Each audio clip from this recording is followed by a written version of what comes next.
दोस्तों, राहुल गांधी ने चेताया था कि मोदी वही करेंगे जो ट्रंप कहेंगे, और अब ट्रंप भी यही बात कह रहे हैं कि मोदी उन्हें खुश करने के लिए काम कर रहे हैं। मोदी वही करेगा जो ट्रंप कहेगा। Modi's a very good man. Yes. He's a good guy. He knew I was not happy, and it was important to make me happy. They do trade, and we can raise tariffs on them very quickly, and it'd be People are very afraid bad of for that. them. क्या मोदी सरकार की विदेश नीति America तय कर रहा है? क्या ट्रंप से नरेंद्र मोदी डरते हैं? क्या ट्रंप को खुश करने में प्रधानमंत्री मोदी लगे हुए हैं? ये तमाम सवाल है जिनके जवाब जनता प्रधानमंत्री नरेंद्र मोदी से मांग रही है।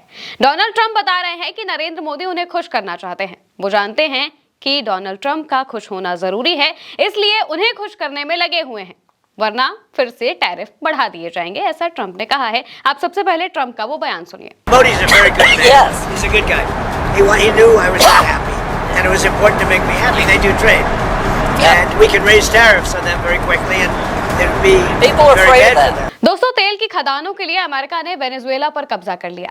भारत पर टैरिफ बढ़ाने की धमकी ट्रंप ने एक बार फिर दे दी है। खास बात यह है कि इस बार खुलेआम प्रधानमंत्री का नाम लिया गया है। नरेंद्र मोदी का नाम लेकर ट्रंप ने कहा कि वो मुझे खुश करना चाहते हैं।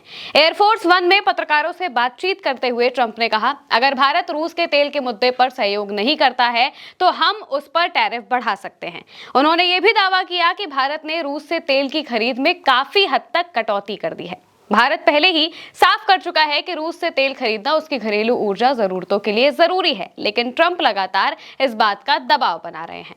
भारत पर पहले से ही 50% टैरिफ लगा चुके हैं। ट्रंप ने इसे और बढ़ाने की धमकी दे दी है, लेकिन प्रधानमंत्री चुप हैं।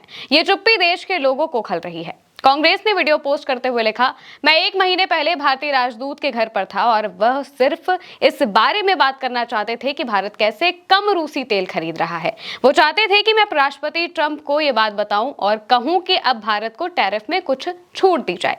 अमेरिकी सेनेटर लिंडसे ग्राहम। इस बयान से साफ है कि ट्रंप को खुश करने के लिए नरेंद्र मोदी ने हमारे सदाबहार मित्र रूस से तेल खरीदना बंद कर दिया है। अगर खुद का पीआर मेंटेन करने के लिए और ट्रंप को खुश करने के लिए मोदी देश का नुकसान क्यों कर रहे हैं? एक और पोस्ट में लिखा, भारत ने रूस से तेल खरीदना कम कर दिया क्योंकि मोदी मुझे खुश करना चाहते थे। वो जानते हैं कि मैं उससे खुश नहीं हूं और मुझे खुश करना जरूरी है। अगर मेरी बात नहीं मानी गई तो मैं बहुत जल्द टैरिफ बढ़ा दूंगा जिसका उन्हें नुकसान होगा। ट्रंप के मुताबिक मोदी ने रूस से तेल खरीदना इसलिए बंद कर दिया है क्योंकि अमेरिका ने भारत पर टैरिफ से दबाव बनाया है। मोदी को जवाब देना चाहिए, क्या मोदी सरकार की विदेश नीति अमेरिका से तय हो रही है? रूस से तेल खरीदना इसलिए बंद हुआ क्योंकि ट्रंप को खुश करना था। ट्रंप कभी सीज फायर कराने की बात कहते हैं, कभी रूस से तेल खरीदने पर रोक लगाने की बात करते हैं। आखिर मोदी चुप क्यों है? मोदी की कमजोरी का खामियाजा देश क्यों भुगत रहा है? ट्रंप से मोदी इतना डरते क्यों हैं? सवाल यही है कि आखिर भारत ट्रंप को क्यों खुश करे?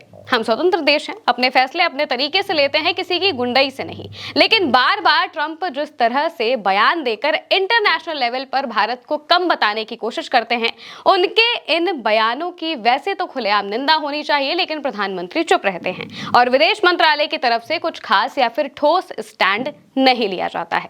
भारत और अमेरिका के अधिकारियों के बीच व्यापार विवाद सुलझाने के लिए नई बातचीत भी शुरू हुई है, लेकिन इस बीच यह बयान आना भारत को कमजोर दिखाने की बड़ी कोशिश या फिर साजिश भी कहा जा सकता है। भारत अमेरिका की ट्रेड डील पर पिछले साल बात 2025 की शुरुआत में शुरू हुई थी, लेकिन अमेरिका ने जब भारतीय सामान पर 50% तक टैरिफ लगाया, एक्स्ट्रा 25% टैरिफ लगाया, तो डील अटक गई।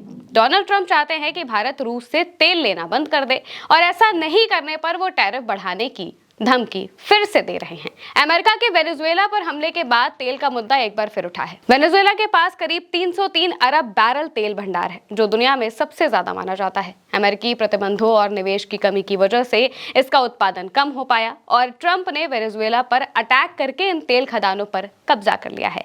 अब ट्रंप इस प्रोडक्शन को बढ़ाना चाहते हैं। हैरानी की बात तो यह है कि ट्रंप के इस कदम पर दुनिया सिर्फ बयान दे रही है, कोई ट्रंप को रोकने के लिए सक्षम नहीं है और ना ही कोई दूसरे देश के मैटर में फंसना चाहता है। तो सब सिर्फ तमाशा देख रहे हैं, जैसा कि सालों से गाजा में हो रहा है और यूक्रेन में भी। पावर हो तो कुछ भी किया जा सकता है, ये इसका सीधा सा उदाहरण है, लेकिन वो पावर भारत को भी दिखाई जा रही है, जिसे विश्व गुरु कहा तो जा रहा है। दुनिया भर में इसका डंका भी बजाया जाता है, लेकिन जब चुनौती दी जाती है, खुलेआम कहा जाता है कि हमारे दबाव में फैसले बदले जा रहे हैं, तो कोई जवाब नहीं दिया जाता, सिर्फ सुना जाता है, जिस वजह से सवाल खड़े हो रहे हैं। अब देखना होगा कि इस बार ट्रंप के बयान पर कोई सॉलिड जवाब दिया जाएगा या फिर नहीं। फिलहाल के लिए मेरे साथ इस खबर में इतना ही। आप देखते रहिए उल्टा चश्मा यूसी।